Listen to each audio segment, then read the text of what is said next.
Hoje, a gente vai mergulhar num tema que basicamente define a nossa era: os avanços incríveis da medicina e as suas consequências bem complexas. É uma história de salvação, com certeza, mas também de dilemas que, olha, ninguém estava esperando.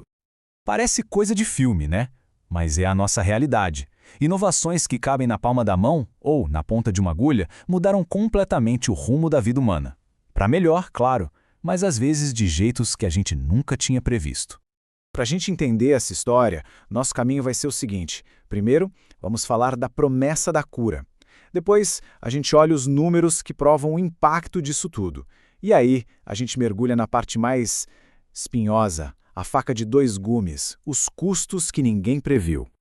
Então vamos lá, a promessa da cura. Vamos começar pelo impacto mais direto, mais poderoso dos avanços médicos. Aquela capacidade de olhar para uma doença que era fatal e transformar ela numa nova chance de viver. Olha, poucos exemplos são tão fortes quanto a história do HIV.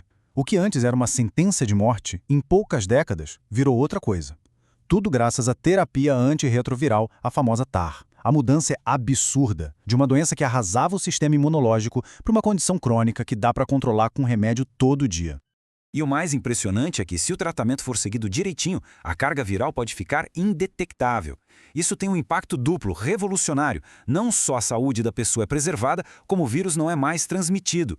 É uma vitória enorme para a saúde de cada um e para a saúde de todo mundo, permitindo que milhões de pessoas vivam vidas longas e completas. E essa transformação, como a do HIV, não é um caso isolado não. O impacto fica ainda mais claro quando a gente olha os números. Eles mostram como esses milagres da medicina viraram o jogo para populações inteiras. Se liga nesse número, menos 25%. Sabe o que é isso? É a queda na mortalidade de pessoas idosas com diabetes tipo 1, entre 1990 e 2019. Isso revela uma coisa profunda. Pessoas com uma condição que exige cuidado intenso desde a infância não estão apenas vivendo mais, elas estão envelhecendo com a doença, coisa que décadas atrás era muito mais raro.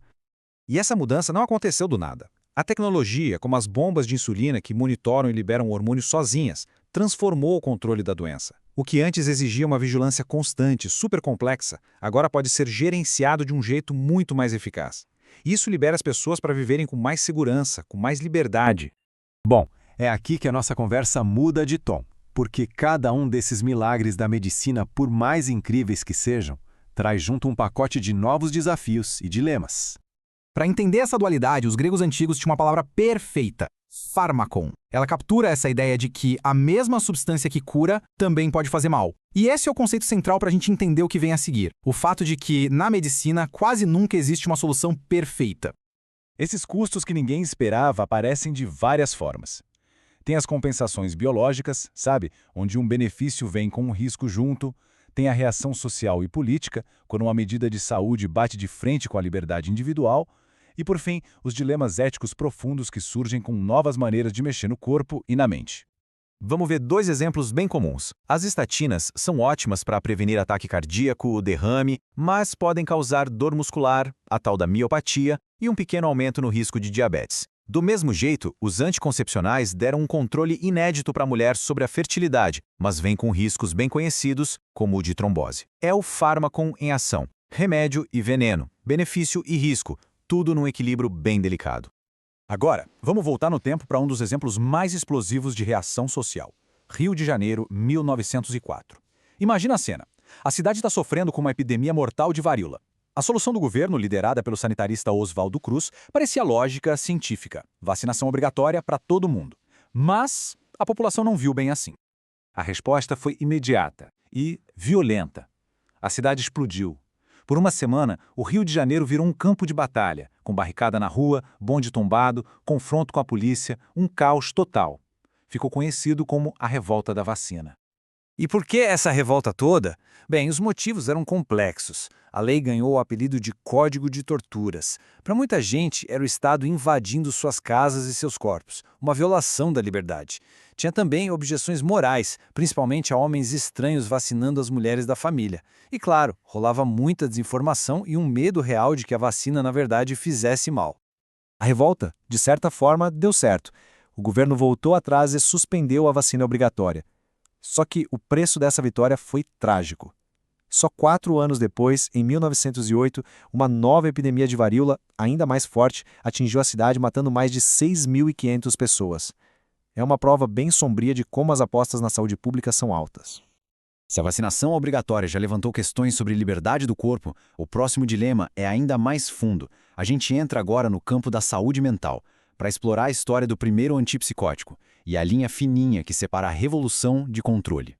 A história da clorpromazina, o primeiro antipsicótico que funcionou de verdade, é fascinante. Ela não nasceu no laboratório psiquiátrico, mas na indústria de tecidos, a partir de um corante. Décadas depois, um derivado dessa molécula, a clorpromazina, foi testada por um cirurgião na França que só queria acalmar seus pacientes antes da cirurgia. E ele notou um efeito bem particular. O cirurgião descreveu esse efeito como um estado de désintéressement, uma palavra em francês para desinteresse, um distanciamento emocional. Não era só sedação. E foi esse efeito peculiar que chamou a atenção dos psiquiatras. Logo, começaram a testar em pacientes com psicose e os resultados foram vistos como revolucionários. Em 1955, a droga ganhou o nome de neuroléptico, que significa literalmente aquilo que prende os nervos. E é aqui que está o dilema ético. Por um lado, a clorpromazina esvaziou os manicômios, permitindo que muitos pacientes vivenciassem fora de instituições pela primeira vez. Foi uma revolução psicofarmacológica. Por outro, os críticos dizem que ela virou uma camisa de força química, usada para controlar pacientes difíceis, criando uma biopolítica da indiferença. Era tratamento ou era controle? A verdade provavelmente está em algum lugar no meio, dependendo de como e por que foi usada. E tudo isso nos leva à nossa conclusão. O grande desafio da medicina hoje não é só a inovação, mas a sabedoria para saber lidar com as consequências dela. Ao longo dessa análise, a gente viu que todo avanço poderoso traz uma sombra junto. A questão não é se a gente deve buscar novas curas. Claro que sim. A questão é como a gente implementa essas curas, como a gente equilibra o benefício de um com o bem-estar de todos, e como a gente navega pelos dilemas éticos que elas inevitavelmente criam. Então, a ideia central é esta. O progresso médico é real, é transformador. Mas cada passo para frente força a gente a encarar essa natureza de faca de dois gumes da medicina, o tal do fármacon. O trabalho de verdade começa depois da descoberta. É o trabalho contínuo de gerenciar esses riscos e benefícios de forma ética e inteligente. E fica a reflexão final.